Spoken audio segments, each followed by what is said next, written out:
Let's make some delicious Jamaican rundown with tonton.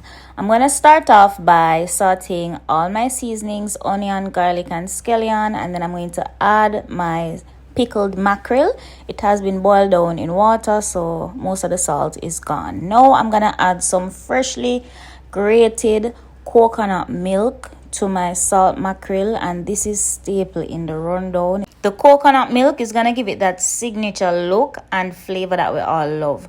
Now it's time to season it up, so I'm gonna add my scotch bonnet pepper, some thyme, and of course my susumba. For me, it's not rundown without susumba. Some people call it gully beans. It give it a nice flavor and aroma as well.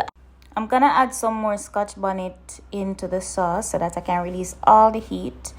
And that's pretty much it. This is what it looks like. It's so good. Now onto the tonton.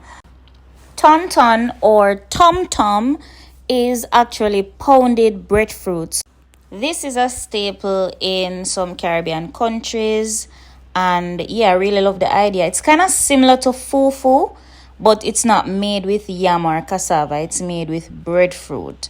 So yeah, as you can see, I'm just pounding the breadfruit until I get it as smooth as possible, and then I added it back to the pot. This is optional. I just wanted it to be hot, so I just added it back to the pot and gave it a stir, and then it was time to plate. Guys, when I tell you that this is so good, this is one of the best things that I've had in a good while.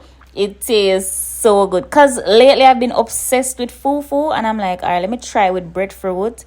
And then I was feeling for rundown. Guys, it was so delicious.